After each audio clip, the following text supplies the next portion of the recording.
Friends, welcome to Jayashree teaching class. এখন আমরা চতুর্থ শ্রেণীর দ্বিতীয় পর্যায়ক্রমিক মূল্যায়ন 2025-এর পরিবেশ থেকে মডেল কোশ্চেন পেপার 2 সলভ করব। যেখানে একের কথায় কি বলেছে, বশিষ্ঠের স্ত্রীকে অরুন্ধতী, উত্তর আকাশের উজ্জ্বল নক্ষত্রের নাম কি? ধ্রুব তারা। ভারতের প্রথম কৃত্রিম উপগ্রহের নাম কি? ইনস্যাট। দুটি দাহ্য বস্তুর নাম লেখো। খড়, শুকনো পাতা। রক্ত আমাশয়ে কি ভেষজ উদ্ভিদ ব্যবহার করা হয়? আমরুল পাতা। সিল্কের শাড়ির জন্য কোন কোন জায়গা বিখ্যাত? কি লিখবো আমরা? দেখো, এই যে বাঁকুড়ার বিষ্ণুপুর, ঠিক আছে, আর লিখবো কি? মুর্শিদাবাদ। দেখতে পাচ্ছ?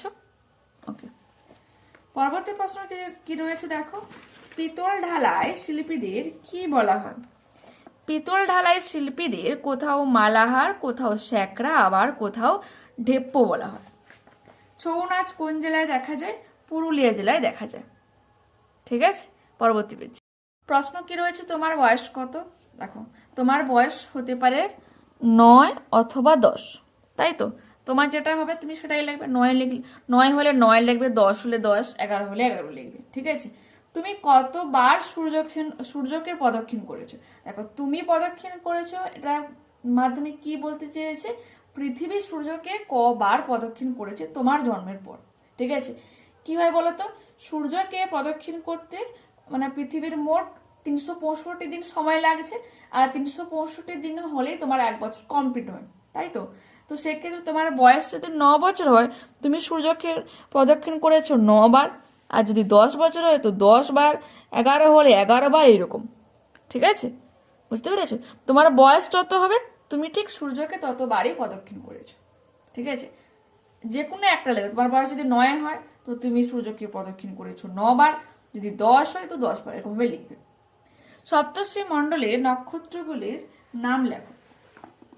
7টা নক্ষত্র দেখি নাও কি কি হবে। এই যে ক্রতু, পুলহ, পুলস্ত, অত্রি, অঙ্গিরা, বশিষ্ঠ আর মরিচি। পেজ নাম্বার 74 এটা পেয়ে যাবে তোমরা। ঠিক আছে, পরবর্তী প্রশ্ন কি বলেছে, কোন কোন জায়গায় তাঁতের শাড়ি বিখ্যাত?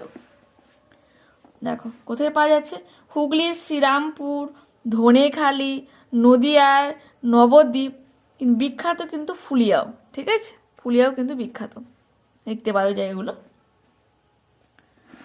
পরবর্তী প্রশ্ন কি রয়েছে, শাড়ি গান। শাড়ি গান তোমরা পেয়ে যাবে তোমাদের বইতে 113 পেজ। তো দেখাচ্ছি, দেখো কি লিখবে।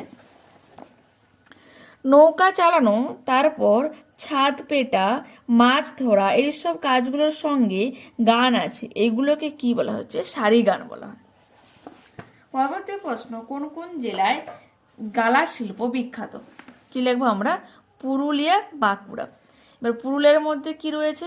ঝালদা রয়েছে, বাঁকুড়ার সোনামুখী রয়েছে, এছাড়াও তোমরা পেয়ে যাচ্ছ পুরুলিয়ার বলরামপুর।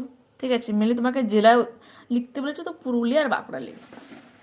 ঠিক আছে, পরবর্তী প্রশ্ন, ছৌ নাচের মুখোশ তৈরি করতে কি কি জিনিস লাগে? এটা পেয়ে যাবো 104 পেজ বই থেকে, তোমাদের দেখাচ্ছি কি কি জিনিস লাগে, দেখে নাও।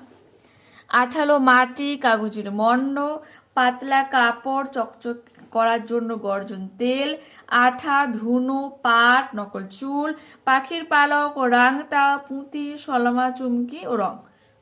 ঠিক আছে, পরবর্তী প্রশ্ন, ডোকরা শিল্প। 105 পেজে পেয়ে যাব।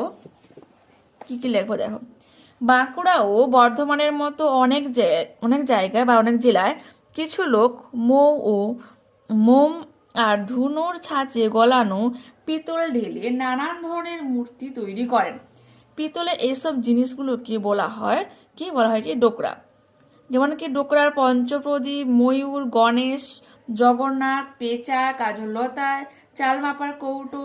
ঠিক আছে, এগুলো হয়ে থাকে। ওর সাথে আমরা কি লিখবো, এই যে ডোকরা যে জিনিস যারা তৈরি করে, মানে যারা পিতল ঢালাই যারা শিল্পী, তাদেরকে কি বলা হচ্ছে? কোথাও মালাহার, কোথাও স্যাকরা, কোথাও আবার ঢেপ্পো বলা হয়। পরবর্তী প্রশ্ন কি রয়েছে, সাপে কামড়ানো রোগীকে কিভাবে চিকিৎসা করা হয়? 94 পেজ থেকে তোমাদের এটা দেখাচ্ছি। দেখো, ক্ষতস্থানে বিস্তার লেগে থাকলে তা হালকাভাবে তুলে ফেলা, ক্ষতস্থানে জল দিয়ে ভালো করে ধুয়ে ফেলা দরকার। হাতের বাহুতে বা পায়ের উরু অংশে দড়ি হালকা করে বাঁধতে হবে, তবে খেয়াল রাখতে হবে প্রতি 1-1.5 ঘন্টা পরে বাঁধন খুলে আবার যেন হালকাভাবে বাঁধা হয়। সময় নষ্ট না করে দ্রুত হাসপাতালে নিয়ে যাওয়া। রোগী যাতে ভয় না পায় সে বিষয়ে কি করতে হবে, সাহস দেওয়া। বমি করতে চাইলে বমি করতে দেওয়া, শ্বাসকষ্ট হলে মুখে মুখ লাগিয়ে শ্বাস দেওয়া। ঠিক আছে, তো এখানে আমরা এই মডেলটা কমপ্লিট করলাম। নেক্সট ক্লাসে আবারও দেখা হচ্ছে। যারা চ্যানেলে নতুন হচ্ছে অবশ্যই তোমরা চ্যানেলটাকে সাবস্ক্রাইব করে নিও, পাশে থাকা যে বেল আইকনও রয়েছে ওটাকে ক্লিক করে নিও। ঠিক আছে, আর যদি ভিডিওটা ভালো লাগে অবশ্যই প্লিজ একটা লাইক দিও। ঠিক আছে, ওকে বাই।